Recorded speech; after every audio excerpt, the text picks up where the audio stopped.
ಮಾನ್ಯ ಸಭಾಧ್ಯಕ್ಷರೇ, ಉತ್ತರ ಕರ್ನಾಟಕ ಬಗ್ಗೆ ಮಾತಾಡಲಿಕ್ಕೆ ಅವಕಾಶ ಮಾಡಿಕೊಟ್ಟಿದ್ದಕ್ಕೆ ತಮಗೆ ಧನ್ಯವಾದ ಹೇಳುತ್ತಾ, ಅದರಂತೆ ಬೀದರ್ ಜಿಲ್ಲೆ ಹುಮ್ನಾಬಾದ್ ತಾಲೂಕಾ ರಾಷ್ಟ್ರೀಯ ಹೆದ್ದಾರಿ ಮೇಲೆ ಹಾದು ಹೋಗುತ್ತಂತ ನಮ್ಮ ಕ್ಷೇತ್ರ. ಇವತ್ತ ಕ್ಷೇತ್ರದಲ್ಲಿ ಬಹಳಷ್ಟು ಸಮಸ್ಯೆಗಳಿದೆ ಗೊತ್ತಾ. ಅದರಂತೆ ಇವತ್ತ ನಮ್ಮ ಹುಮ್ನಾಬಾದ್ ತಾಲೂಕಿನ ಒಂದು ಹಾಸ್ಪಿಟಲ್, ಜನರಲ್ ಹಾಸ್ಪಿಟಲ್ ಇರಬೇಕಂತಂದ್ರೆ ನಿಯಮ ಅನುಸಾರ ಒಂದು 3 ಇಲ್ಲ 5 ಎಕರ್ನಲ್ಲಿ ಹಾಸ್ಪಿಟಲ್ ಇರಬೇಕಾಗುತ್ತೆ. ಆದರೆ ನಮ್ಮ ಹುಮ್ನಾಬಾದ್ ನಲ್ಲಿ ಜನರಲ್ ಹಾಸ್ಪಿಟಲ್ ಇರೋದು 1 ಎಕರೆನಲ್ಲಿ ಮಾತ್ರ. ಯಾವಾಗ ಸ್ಟಾರ್ಟ್ ಆದಲ್ಲ. ಆದ್ರೆ ಈಗ ಗೊತ್ತಾ, ನಾವು ಯಾವುದೇ ಇನ್ಫ್ರಾಸ್ಟ್ರಕ್ಚರ್ ಕಟ್ಲಕ್ ಕೊಡ್ಬೇಕು ಅಂತಂದ್ರೆ ಅಲ್ಲಿ ಯಾವುದೂ ಕೂಡ ಜಾಗ ಇಲ್ಲ. ನಾನು ಸಂಬಂಧಪಟ್ಟ ಸಚಿವರಿಗೂ ಕೂಡ ಬಹಳಷ್ಟು ಸರ್ತಿ ಮನವಿ ಮಾಡಿದ್ದೀನಿ. ಯಾಕಂತಂದ್ರೆ ರಾಷ್ಟ್ರೀಯ ಹೆದ್ದಾರಿ ಮ್ಯಾಗ ಇದ್ದ ಕಾರಣ ಇವತ್ತು ಅನೇಕ ಆಕ್ಸಿಡೆಂಟ್ ಕೇಸಸ್ ಇರಬಹುದು, ಅನೇಕ ಸಮಸ್ಯೆಗಳು ಇವತ್ತ ಅಲ್ಲಿ ಇದೆ. ಅದಕ್ಕಾಗಿ ತಮ್ಮ ಮುಖಾಂತರ ನಾನು ಸಂಬಂಧಪಟ್ಟ ಸಚಿವರಿಗೆ ವಿನಂತಿ ಮಾಡ್ತೀನಿ, ಹಾಸ್ಪಿಟಲ್ಗಾಗಿ ಒಂದು 5 ಎಕರೆ ಜಾಗ ನಮ್ಮ ಹುಮ್ನಾಬಾದ್ ಪಟ್ಟಣದಲ್ಲಿ ಮಾಡಿಕೊಟ್ರ ಒಳ್ಳೇದಾಗುತ್ತೆ. ಅದರಂತೆ ಇವತ್ತ ನಮ್ಮ ಹುಮ್ನಾಬಾದ್ ಮತಕ್ಷೇತ್ರದಲ್ಲಿ ಈ ಕಾರಂಜ ಏನ್ ಜಲಾಶಯ ಇದೆ ನಮ್ಮ ಹುಮ್ನಾಬಾದ್ ಮತಕ್ಷೇತ್ರದಲ್ಲಿದೆ. ನಮ್ಮ ಹುಮ್ನಾಬಾದ್ ಮತಕ್ಷೇತ್ರ ಮತ್ತ ಬೀದರ್ ದಕ್ಷಿಣ ಮತಕ್ಷೇತ್ರದಲ್ಲಿದೆ. ಆದ್ರೆ ಇವತ್ತ ನಮ್ಮ ರೈತರಿಗೆ ಒಂದು ಹನಿ ನೀರು ಕೂಡ ಇವತ್ತ ನಮ್ಮ ರೈತರಿಗೆ ಬರ್ತಾ ಇಲ್ಲ. ಇವತ್ತಲ್ಲಿ ಇವತ್ತು ನಾವು ನೋಡ್ಬೋದು, ಇವತ್ತು ನಮ್ಮ ಹುಮ್ನಾಬಾದ್ ನಲ್ಲಿ ಬಹಳಷ್ಟು ಹಳ್ಳಿಗಳಿಂದ ಬಡ ರೈತರ ಜಮೀನು ಇವತ್ತ ಆ ಕಾರಂಜ ಜಲಾಶಯ ಕಟ್ಲಕ್ಕ ಕೊಟ್ಟಿದಾರ. ಅದಕ್ಕಾಗಿ ನಾನು ತಮ್ಮ ಮುಖಾಂತರ ನಾನು ಮನವಿ ಮಾಡ್ತೀನಿ ಸಂಬಂಧಪಟ್ಟ ಸಚಿವರಿಗೆ, ಇವತ್ತ ನಮ್ಮ ರೈತರಿಗಾಗಿ ಲಿಫ್ಟ್ ಇರಿಗೇಷನ್ ಸ್ಕೀಮು ನಮ್ಮ ಹುಮ್ನಾಬಾದ್ ಮತಕ್ಷೇತ್ರ ಕೊಟ್ಟರೆ ಬಹಳ ಒಳ್ಳೇದಾಗ್ತದೆ ಅಂತ ನಾನು ಹೇಳಕ್ ಇಚ್ಛೆ ಪಡ್ತೀನಿ. ಅದರಂತೆ ಇವತ್ತ ನಮ್ಮ ಹುಮ್ನಾಬಾದ್ ಏನು ಸುಮಾರು 2011 ಒಂದು ಜನಗಣತಿಯಲ್ಲಿ ಸುಮಾರು 44,000 ಜನಸಂಖ್ಯೆ ಉಳ್ಳುವಂತ ಒಂದು ಪಟ್ಟಣ ಇದೆ. ಇವತ್ತ 2024ರಲ್ಲಿ ಇವತ್ತಿನ ಜನಗಣತಿ ನೋಡಿದ್ರೆ ಸುಮಾರು 75,000 ಆಗಿದೆ. ಆದ್ರೂ ಕೂಡ ನಮ್ಮ ಹುಮ್ನಾಬಾದ್ ಪುರಸಭೆಯಂತೆ ಇದೆ ಗೊತ್ತಾ. ಇವತ್ತ 50,000 ಮೇಲ್ಪಟ್ಟ ಜನಸಂಖ್ಯೆ ಉಳಿತಂತಂದ್ರೆ ಆ ಪುರಸಭೆಯನ್ನು ಮೇಲ್ದರಿಸಿ ನಗರಸಭೆ ಮಾಡಬೇಕು.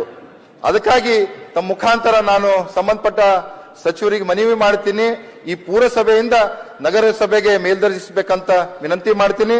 ಅದರಂತೆ ನಮ್ಮ ಮತಕ್ಷೇತ್ರದ ಬಸವ ಕಲ್ಯಾಣ ತಾಲೂಕಿನ ರಾಜೇಶ್ವರ ಗ್ರಾಮ ಬಹಳ ದೊಡ್ಡದಂತ ಒಂದು ಗ್ರಾಮ ಪಂಚಾಯತಿ ಇದೆ ಗೊತ್ತಾ. ಅದನ್ನು ಕೂಡ ಇವತ್ತ ಸುಮಾರು ಒಂದು 20,000 ಮೇಲ್ಪಟ್ಟಿ ಜನಸಂಖ್ಯೆ ಉಳ್ಳಂತ ಒಂದು ಗ್ರಾಮ ಪಂಚಾಯತಿ ಇದೆ. ಅದನ್ನು ಕೂಡ ಇವತ್ತು ಗ್ರಾಮ ಪಂಚಾಯತಿ ನಮ್ಮ ಪಟ್ಟಣ ಪಂಚಾಯತಿಗೆ ಮೇಲ್ದರ್ಜಿಸಬೇಕು. ಹಾಗೂ ಏನು ಇವತ್ತ ಅದರಂತೆ ನನ್ನ ಹುಮ್ನಾಬಾದ್ ಮತಕ್ಷೇತ್ರದ ಚುಡುಗುಪ್ಪ ತಾಲೂಕ ಆಗಿ ಬಹಳಷ್ಟು ವರ್ಷಗಳಾಗಿದೆ ಗೊತ್ತಾ. ಅಲ್ಲಿ ಯಾವುದೇ ಕೂಡ ಆಫೀಸಿಗೆ ಜಾಗಗಳಿಲ್ಲ. ಇವತ್ತ ವಿಶೇಷವಾಗಿ ನಮಗ ಮಿನಿ ವಿಧಾನಸಭೆ ಬೇಕು ಗೊತ್ತಾ. ಅದರಂತೆ ಕೋರ್ಟು ಕೂಡ ಇಲ್ಲ, ಅಲ್ಲಿ ರಿಜಿಸ್ಟರ್ ಆಫೀಸು ಕೂಡ ಇಲ್ಲ. ಹೇಳಕ್ಕೆ ಮಾತ್ರ ತಾಲೂಕಾ ಪ್ಲೇಸು, ಆದ್ರೆ ಯಾವುದೂ ಕೂಡ ಸೌಲಭ್ಯಗಳಿಲ್ಲ. ಇವತ್ತು ಚುಡುಗುಪ್ಪ ತಾಲೂಕಿನ ಜನರು ನಮ್ಮ ಹುಮ್ನಾಬಾದ್ಗೆ ಹೋಗ್ಬೇಕು, ಇಲ್ಲೊತ್ತಿಗೆ ಬೀದರ್ಗೆ ಹೋಗ್ಬೇಕಾಗ್ತಾ ಇದೆ. ಅದಕ್ಕಾಗಿ ಮುಂಬರ್ತ ದಿನಗಳಲ್ಲಿ ಇವತ್ತು ನಮ್ಮ KKRDB ನಲ್ಲಿ ಈಗಾಗಲೇ ನಮ್ಮ ಅಧ್ಯಕ್ಷರು ಕೂಡ ಹೇಳಿದಾರ, ಮಿನಿ ವಿಧಾನಸಭಾ ಸ್ಯಾಂಕ್ಷನ್ ಮಾಡ್ಕೊಡ್ತಾರಂತ.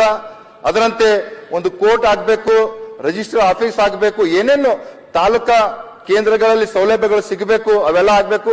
ವಿಶೇಷ ಇನ್ನೊಂದು ಅಲ್ಲಿ ಸ್ಟೇಡಿಯಂ ಸರ್, ಇವತ್ತೆಲ್ಲಾ ಕಡೆ ತಾಲೂಕಾ ಕೇಂದ್ರಗಳಲ್ಲಿ ಸ್ಟೇಡಿಯಂಗಳಾಗಿದೆ. ಇವತ್ತು ಮಕ್ಕಳು ವಿದ್ಯಾರ್ಥಿಗಳ ಆಟ ಆಡ್ಬೇಕಂತಂದ್ರೆ ಅಲ್ಲಿ ಯಾವುದೂ ಕೂಡ ಜಾಗ ಇಲ್ಲ.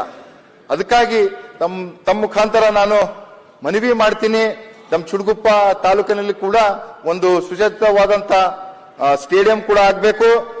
ಇನ್ನೊಂದು ಮಹತ್ವದ ಅಧ್ಯಕ್ಷರೇ, ಇವತ್ತ ಹುಮ್ನಾಬಾದ್ ಮತಕ್ಷೇತ್ರ ಇರೋದು ನ್ಯಾಷನಲ್ ಹೈವೇ ಮ್ಯಾಗೆ. ಇವತ್ತ ಪಕ್ಕದಲ್ಲಿ ನಮ್ಮ ಬಸವ ಕಲ್ಯಾಣ ತಾಲೂಕಾ ಶಾಸಕರಿದ್ದಾರ, ಮತ್ತೆ ನಮ್ಮ ಬೀದರ್ದು ಕೂಡ ಸೌತ್ ಶಾಸಕರಿದ್ದಾರ. ಇವತ್ತು ಹೈದರಾಬಾದ್ಲಿಂದ ಮುಂಬೈಗೆ ಹೋಗ್ಬೇಕಂತಂದ್ರ ಮೊದಲ ಬೀದರ್ ದಕ್ಷಿಣ, ಹುಮ್ನಾಬಾದ್, ಬಸವ ಕಲ್ಯಾಣ ಹಾದು ಮುಂದೆ ಮಹಾರಾಷ್ಟ್ರಕ್ಕೆ ಹೋಗ್ತದ. ಇವತ್ತು ಅನೈತಿಕ ಚಟುವಟಿಕೆಗಳು ಇವತ್ತ ಹುಮ್ನಾಬಾದ್ ಇರ್ಬೋದು, ಈ ಕಡೆ ನ್ಯಾಷನಲ್ ಹೈವೇ ಮ್ಯಾಗ ನಡೀತಾ ಇದೆ. ಇವತ್ತ ತಾವು ನೋಡ್ಬೋದು, ಏನು ಇವತ್ತ ಈ ಪೀಡಿತರ ಅಕ್ಕಿಗಳು ಕೊಡ್ತಾ ಇದಾರ ಮಾನ್ಯ ಸಭಾಧ್ಯಕ್ಷರೇ. ಆ ಪೀಡಿತರ ಅಕ್ಕಿ ಇವತ್ತು ಕಳ್ಳ ಸಾಗಾಣಿಕೆ ಮಾಡಿ ಬಡ ಜನರ ಹತ್ರ 15 ರೂಪಾಯಿ 12 ರೂಪಾಯಿ ಕೊಟ್ಟಿ ಒಯ್ದು ಮಹಾರಾಷ್ಟ್ರಕ್ಕೆ 30 ರೂಪಾಯಿ ಕೆಜಿ ಈ ತರ ಮಾಡ್ಕೊಂಡು ಹೋಗ್ತಾ ಇದಾರೆ. ಅದ್ರ ಮ್ಯಾಗೂ ಕೂಡ ಗಮನ ಹರಿಸಬೇಕು.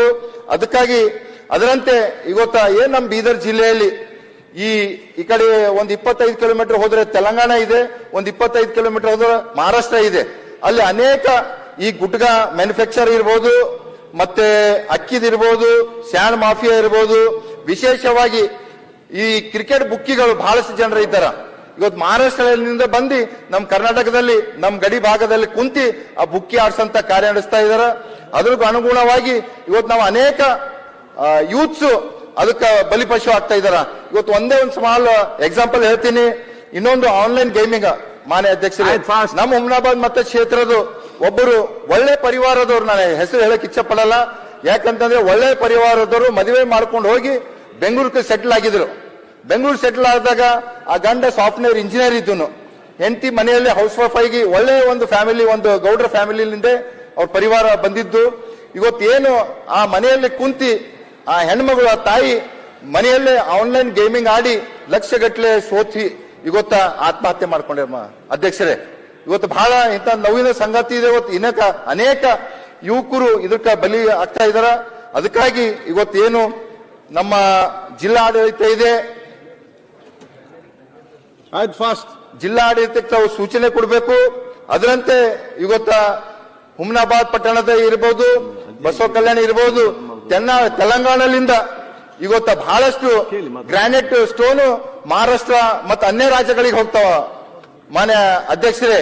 ಆದ್ರೆ ಅಲ್ಲಿ ಯಾವುದೂ ಕೂಡ ಬಿಲ್ ಇರಲ್ಲ.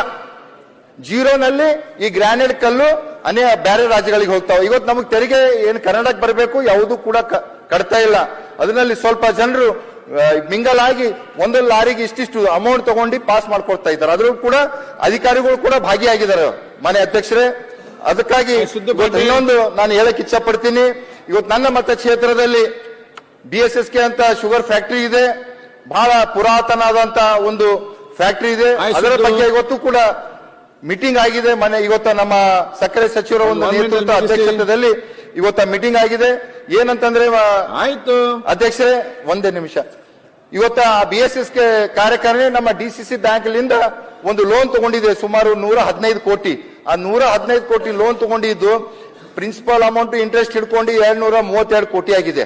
ಆದ ಕಾರಣ ಇವತ್ತು DCC ಬ್ಯಾಂಕ್ ಇದ್ದವ್ರು ಏನ್ ಮಾಡಿದಾರೆ, ಮೊನ್ನೆ ಆಕ್ಷನ್ ಮಾಡಿದ್ದಾರೆ. ಇವತ್ತು ಅದು ಒಂದು BSSK ಕಾರ್ಖಾನೆ ಇದ್ದಿದ್ದು ರೈತರ ಜೀವನಾಡಿ, ರೈತರ ಒಂದು ಫ್ಯಾಕ್ಟರಿ ಇದೆ. ಇವತ್ತು ನಾನು ತಮ್ಮ ಮುಖಾಂತರ ಮಾನ್ಯ ಸಚಿವರಿಗೆ ವಿನಂತಿ ಮಾಡ್ತೀನಿ. ಈಗಾಗಲೇ ಈ ಮೀಟಿಂಗ್ ನಲ್ಲಿ ಕೂಡ ಸಚಿವರು ಏನ್ ಇವತ್ತು ಆಕ್ಷನ್ ಆಗಿದೆ ಅದಕ್ಕೆ ಹೋಲ್ಡ್ ಮಾಡಂತ ಹೇಳಿದಾರ. ಅದಕ್ಕಾಗಿ ನಾನು ಹುಮ್ನಾಬಾದ್ ಕ್ಷೇತ್ರದ ಶಾಸಕನಾಗಿ ಅವ್ರಿಗೆ ಧನ್ಯವಾದ ಹೇಳ್ತೀನಿ. ಅದರಂತೆ ಇವತ್ತ ಇನ್ನೊಂದು ಕಾರಂಜ ಇನ್ನೊಂದು ವಿಷಯ, ಕಾರಂಜ ರೈತರ ಬಗ್ಗೆ ಇವತ್ತೇನು ಕಾರಂಜ ಸಂತ್ರಸ್ತರು ಇವತ್ತೇನು ಮೊನ್ನೆ ತಾವು ಕೂಡ ನೋಡಬಹುದು, ಕಾರಂಜ ಸಂತ್ರಸ್ತರು ಇವತ್ತು ಅವ್ರಿಗೆ ಪರಿಹಾರ ಸಿಕ್ಕಿಲ್ಲ ಅಂತ ಮೊನ್ನೆ ಆತ್ಮಹತ್ಯೆಗೆ ಶರಣಾಗಿದ್ರು. ಇವತ್ತು ಸಾವಿನ ಇದ್ರ ನಡುವೆ ಇವತ್ತು ಹಾಸ್ಪಿಟಲ್ ನಲ್ಲಿ ಹೋರಾಡ್ತಾ ಇದ್ದಾರೆ. ಅದಕ್ಕಾಗಿ ಇವತ್ತು ಸರ್ಕಾರ ಅದರಲ್ಲೂ ಕೂಡ ಗಮನ ಹರಿಸಿ ಅವ್ರಿಗೆ ಪರಿಹಾರ ಮಾಡಿಕೊಡ್ಬೇಕಂತ ಕೇಳ್ಕೊತೀನಿ. ಧನ್ಯವಾದಗಳು. 1 second 2 minutes